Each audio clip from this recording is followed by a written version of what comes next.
కేంద్రంలో రాబోయే పార్లమెంట్ ఎన్నికల్లో కాంగ్రెస్ పార్టీ అధికారంలోకి రావడం ఖాయమని Congress party Khammam parliament in charge revenue మంత్రి పొంగులేటి శ్రీనివాస్ రెడ్డి అన్నారు. ఈ సందర్భంగా పొంగులేటి శ్రీనివాస్ మాట్లాడుతూ కేంద్రంలో కాంగ్రెస్ పార్టీ అధికారం చేపట్టడం ఖాయమని అన్నారు. రాహుల్ గాంధీని ప్రధాని చేసేందుకు కాంగ్రెస్ పార్టీ కార్యకర్తలు నాయకులకు ఇష్టపడాలని కోరారు. కేంద్రంలో బీజేపీ ప్రభుత్వం కులాలను మతాలను రెచ్చగొట్టి రామ మందిరం పేరుతో 2 సార్లు అధికారం చేపట్టింది. బీజేపీకి చర్మగీతం పాడాలని కోరారు. బీఆర్ఎస్ ప్రభుత్వం హయాంలో తెలంగాణ రాష్ట్రాన్ని అప్పుల పాలు రాష్ట్రంగా మార్చింది. తెలంగాణ రాష్ట్రంలో కాంగ్రెస్ పార్టీ ఇచ్చిన గ్యారంటీ పథకాలను ఇప్పటికే 5 అమలు చేసింది. కాంగ్రెస్ పార్టీ నేతలు పథకాలపై విస్తృత ప్రచారం చేయాలి. గత ప్రభుత్వంలో అధికారం చేపట్టిన మంత్రులు సైన్యం భూకబ్జాలకు పాల్పడ్డారు. వారికి తగిన శాస్తి చూపిస్తామని హెచ్చరించారు. అన్ని పార్లమెంటు స్థానాల్లో కాంగ్రెస్ అభ్యర్థులు గెలుపు ఖాయమని అన్నారు.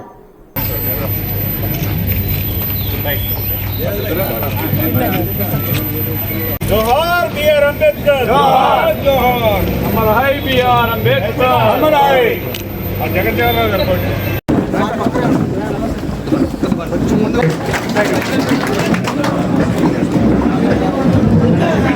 దయచేసి అందరి ఎదుర్కొన్నా ప్రతి ఒక్కరికి భోజనం ఉన్నది. ఎవరైనా దయచేసి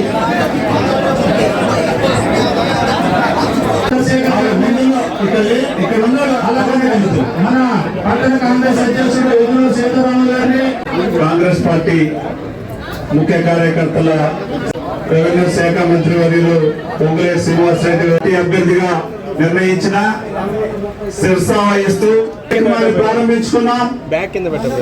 నిరుద్యోగ యువతికి దాదాపు 33,000 పైచిలకు ఉద్యోగాలు ఇచ్చుకున్నాం. నిధులు జమ చేయడం జరిగింది వారి ఖాతాలో. ఈ రకంగా అనేక కార్యక్రమాలు చేస్తున్నటువంటి కాంగ్రెస్ పార్టీ రానున్న కాలంలో ఏ కార్యక్రమాలు ఏవైతే కూడా రాహుల్ గాంధీ గారు ప్రధానమంత్రి అయ్యే పార్లమెంట్ సెగ్మెంట్ శ్రీనివాస్ రెడ్డి గారికి దానికి ఇన్ఛార్జ్ కావటం మన అదృష్టం. తప్పకుండా మిగతా అన్ని నియోజకవర్గాల కన్నా గారికి, రంగారావు గారికి, జయపాల్ గారికి, మంజుల గారికి, రాయల్ నాగేశ్వరరావు గారికి, అట్లాగే 5 సర్పంచులు, జడ్పీటీసీలు అందరికీ కూడా జిల్లా కాంగ్రెస్ పార్టీ తరఫున నమస్కారాలు.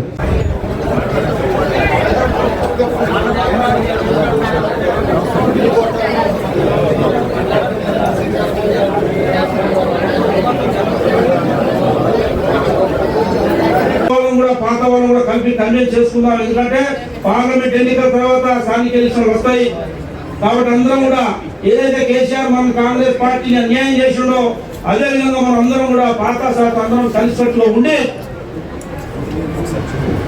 మన గ్రామాల్లో, మండలాల్లో, నియోజకవర్గంలో పార్టీని బలోపేతం చేసే దాంట్లో మనం అందరం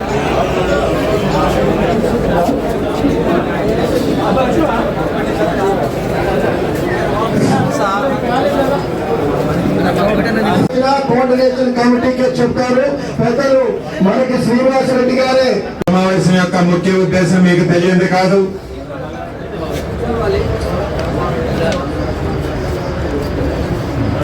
వచ్చే నెల 13వ తారీఖు నాడు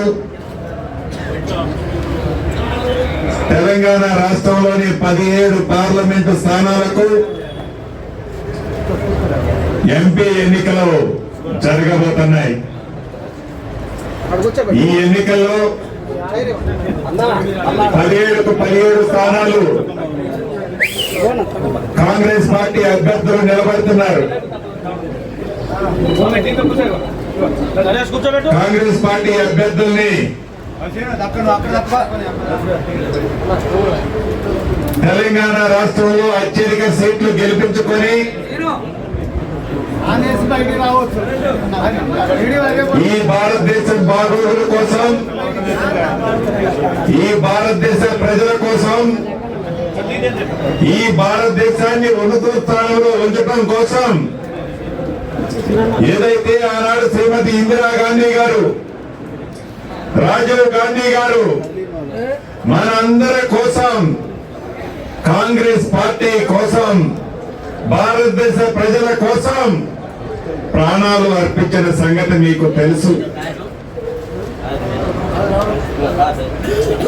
రాజీవ్ గాంధీ గారు చనిపోయిన తర్వాత కాంగ్రెస్ పార్టీలో శ్రీమతి సోనియా గాంధీ గారు 2 బిడ్డల్ని సంకనేసుకొని భారతదేశ ప్రజల కోసం ప్రతి రాష్ట్రాన్ని, ప్రతి నియోజకవర్గాన్ని తిరిగి భారతదేశంలో కాంగ్రెస్ పార్టీని ప్రజలలో మమేకం చేసి కాంగ్రెస్ పార్టీని కాపాడిన సంగతి మీకు తెలుసు. ఆనాడు నిజంగా ఈ రాహుల్ గాంధీ గారే ప్రధానమంత్రిని చేయాలి అనుకుంటే 20 సంవత్సరాల ముందే ఈ రాహుల్ గాంధీ గారు ప్రధానమంత్రి అయ్యేవారు. అవకాశం వచ్చిన 2 సార్లు ప్రధానమంత్రి స్థానాన్ని సున్నితంగా తిరస్కరించి దేశ ప్రజల కోసం, దేశ బాగోగుల కోసం ఆనాడు కాంగ్రెస్ పార్టీలో ఉండి రాహుల్ గాంధీ గారు వారు ప్రధానమంత్రి తీసుకోకుండా కాంగ్రెస్ పార్టీలో ఉండే పెద్దలకి ప్రధానమంత్రి ఇచ్చిన గొప్ప సంస్కృతి, నీతి ఉన్న కుటుంబం. ఎవరు ఊహించినంత మంచి మెజార్టీతో మీరందరూ కష్టపడి గెలిపించారు. మీ అందరి కష్ట ఫలితమే, మీ అందరి కష్ట ఫలితం ఈనాడు తెలంగాణ రాష్ట్రంలో ఇందిరమ్మ రాజ్యం. ఈ ఇందిరమ్మ రాజ్యంలో ఏవైతే ఎన్నికల ముందు మీకు ఇచ్చిన హామీలన్నీ ఉన్నాయో, ఇచ్చిన హామీలలో ఏవైతే 6 గ్యారంటీలు ఇచ్చామో 6 గ్యారంటీల్లో 5 గ్యారంటీలు ఇప్పటికే సామాన్య ప్రజానికి ఇచ్చిన ప్రభుత్వం, మీరు ఎన్నుకున్న ప్రభుత్వం ఇందిరమ్మ ప్రభుత్వం. అంతేకాదు మిగిలిన కొన్ని కార్యక్రమాలు కూడా మీకు అందించాల్సిన అవసరం ఉంది. ఇందాక ఎమ్మెల్యే గారు చెప్పినట్లు ధనిక తెలంగాణ రాష్ట్రాన్ని 7 లక్షల కోట్లు అప్పులు చేసుకెళ్లిన ప్రభుత్వుడు గత ముఖ్యమంత్రి కల్వకుంట్ల చంద్రశేఖరరావు గారు. ఏదో అప్పు చేసి మన నెత్తిన పెట్టారు కదా అని ఆ కొట్టు షాకు చూపించి మనం ఇచ్చిన హామీలు వెనకడుగేసేదే లేదు ఈ ప్రభుత్వం.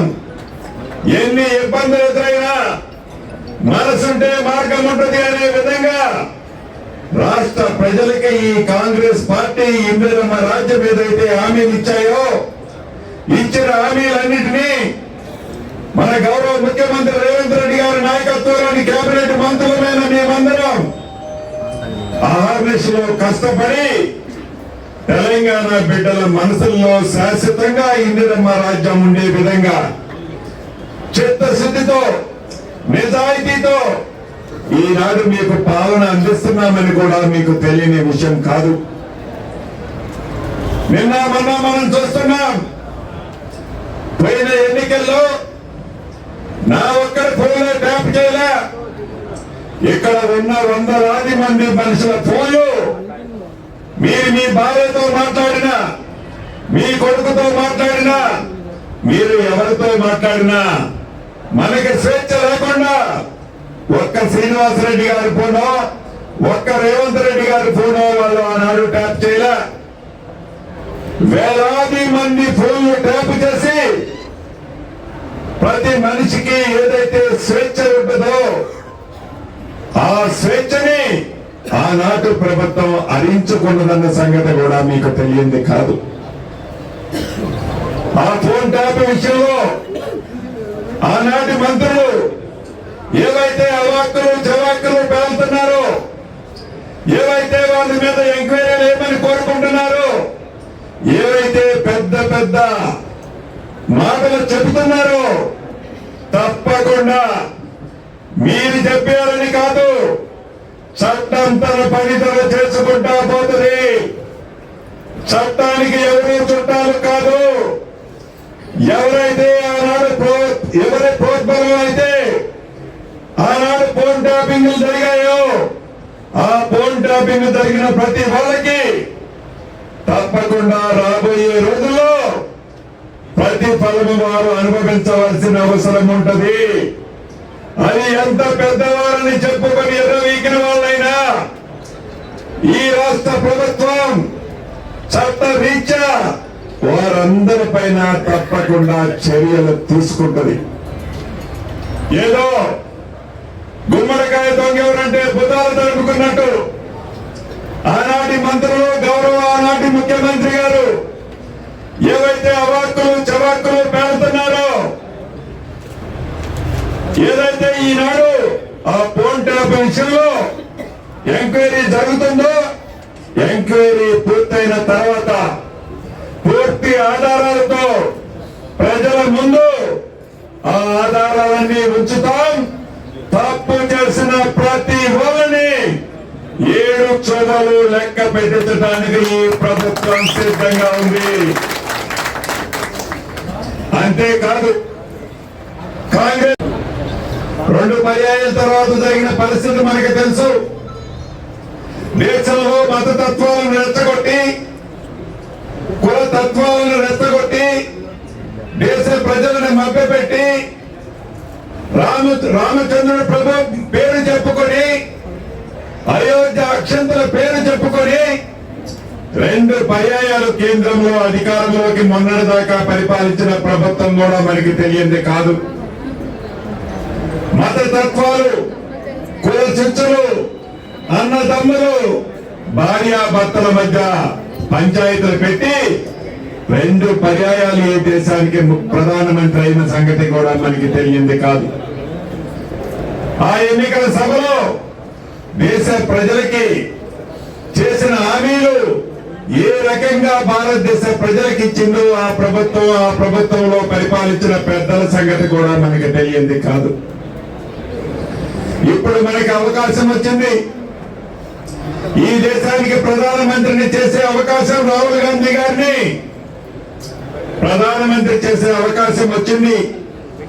ఈ అవకాశాన్ని అందిపుచ్చుకొని మనందరం రాహుల్ గాంధీ గారిని ప్రధానమంత్రిని చేసే దాంట్లో భాగంగా ఖమ్మం పార్లమెంటు సీటుని అభ్యర్థి ఎవరైనప్పటికీ, అభ్యర్థి ఎవరికిచ్చినా కాంగ్రెస్ పార్టీ గుర్తు హస్తం గుర్తు మీద అత్యధిక ఓట్లు వేసి మంచి మెజార్టీతో ఈ దేశ ప్రధానమంత్రిగా రాహుల్ గాంధీ గారిని చేసే దాంట్లో ఖమ్మం పార్లమెంటు సభ్యుడు కూడా ఓటు వేసే విధంగా మీరందరూ కష్టపడి మంచి మెజార్టీతో కాంగ్రెస్ పార్టీ అభ్యర్థిని గెలిపించాలని కోరుకుంటున్నారు.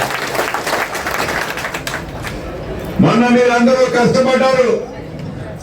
అసెంబ్లీ ఎన్నికల్లో కని విని ఎరగని రీతిలో ఈ వీర అసెంబ్లీ నియోజకవర్గంలో మీ కష్ట ఫలితమే ఈనాడు ఎమ్మెల్యేగా ఉన్న రాములు నాయక్ అన్న, రామదాస్ అన్న